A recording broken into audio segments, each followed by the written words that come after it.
প্রধানমন্ত্রীর চুক্তি করা দরকার ছিল পশ্চিমবঙ্গের সাথে, যে তিস্তা সমস্যার সমাধান আজ পর্যন্ত বাংলাদেশের পক্ষ থেকে, ইন্ডিয়ার পক্ষ থেকে সমাধান হয় নাই। ইন্ডিয়া বাংলাদেশে যখন পানির প্রয়োজন তখন পানি দেয় নাই, আর যখন পানির প্রয়োজন হয় না তখন বিভিন্ন ব্যারেজগুলো ছেড়ে দিয়ে বাংলাদেশকে টানিয়ে তলিয়ে মারতে থাকে ইন্ডিয়া। প্রধানমন্ত্রীর চুক্তি করা দরকার ছিল তিস্তা নিয়ে, প্রধানমন্ত্রীর চুক্তি করা দরকার ছিল। আজকে আপনারা জানেন বাংলাদেশের একটি অন্যতম এলাকা হল সিলেট।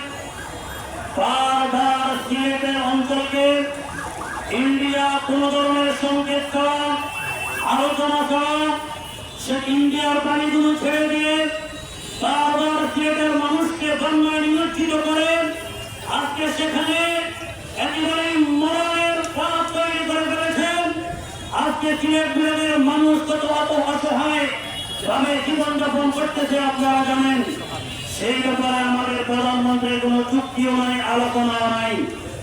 আজকে সেন্ট মার্টিন বাংলাদেশের এমন একটি সমুদ্র দ্বীপ, একমাত্র প্রবাল দ্বীপ।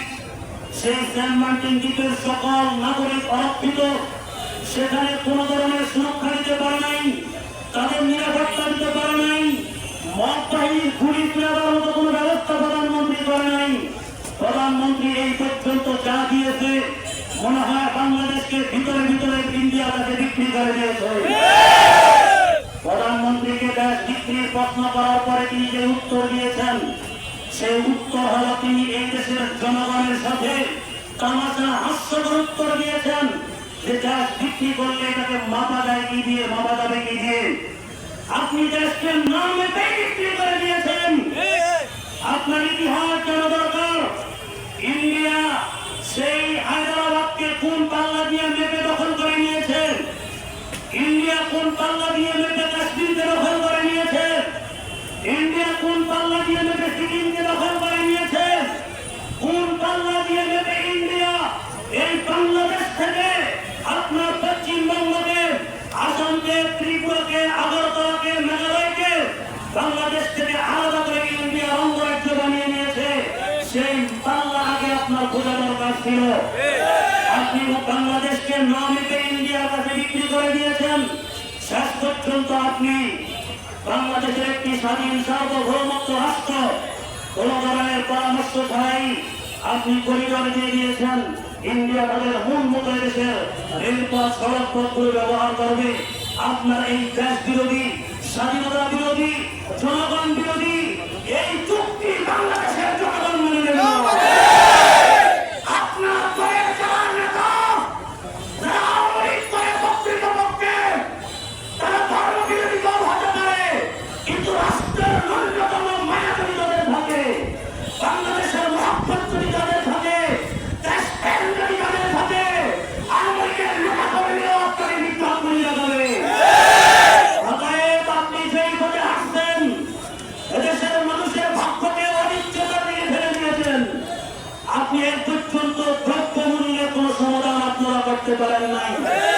পেঁয়াজের কেজি 100 টাকা, আলুর কেজি 70 টাকা, জনগণের হক, জন অধিকার প্রতিষ্ঠা না করে আপনি মোদিকে খুশি করার জন্য ব্যস্ত হয়ে গিয়েছেন।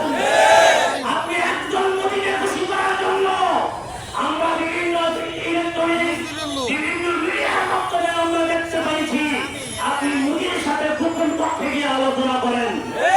আপনি এক মোদিকে খুশি করার জন্য দেশের 18 কোটি মানুষের অধিকার আপনি গুরুত্বিত করে ইন্ডিয়াকে সকল সুযোগ সুবিধা দিয়ে আপনি চুক্তিতে স্বাক্ষর করার জন্য আপনি লক্ষ রাজাকারের খাতায় নাম লিখিয়েছেন, আপনি স্বাধীনতা বিরোধীদের খাতায় নাম লিখিয়েছেন। অতএব আজকে চাঁদপুরবাসীকে বলতে চাই, বাংলাদেশের আকাশে অমাবস্যার সেই অন্ধকার ঘনিয়ে আসছে। এখনো যদি এদেশের সচেতন নাগরিক, যুব সমাজ, দল মত নির্বিশেষে ঐক্যবদ্ধ না হওয়া যায়, এমন একদিন আসবে সে কাশ্মীরের মতো রক্ত দিতে পারবো, কিন্তু কোনো ফায়দা হবে না। সিকিমের মতো আমাকে আপনাকে পরাধীনতার দিন দিন গলায় নিয়ে বেঁচে থাকতে হবে। কথা ঠিক না? এটাকে যদি যদি প্রধানমন্ত্রী আওয়ামী লীগ সরকার ভারতের অঙ্গরাজ্য বানিয়ে দেয়, তাহলে দেশের আওয়ামী লীগরা ভালো থাকবে নাকি? দেশের প্রশাসনের লোকরা ভালো থাকবে নাকি?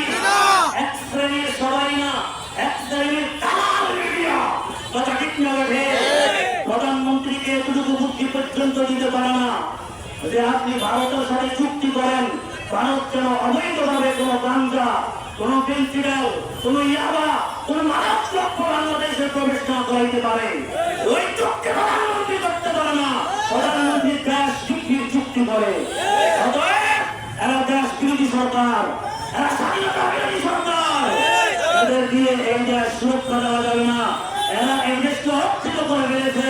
সামনে আমাদের দাবি হওয়া, ঐক্যবদ্ধ হওয়া, নির্বিশেষে ইসলামী আন্দোলনের ব্যাপারে পীর সাহেব চরমনের নেতৃত্বে সকল নাগরিক ঐক্যবদ্ধ আন্দোলনের মাধ্যমে এই স্বাধীনতা, সার্বভৌমত্ব, এই বাংলাদেশকে সুরক্ষা করার আহ্বান জানিয়ে আমি আমার বক্তব্য শেষ করছি। আসসালামু আলাইকুম।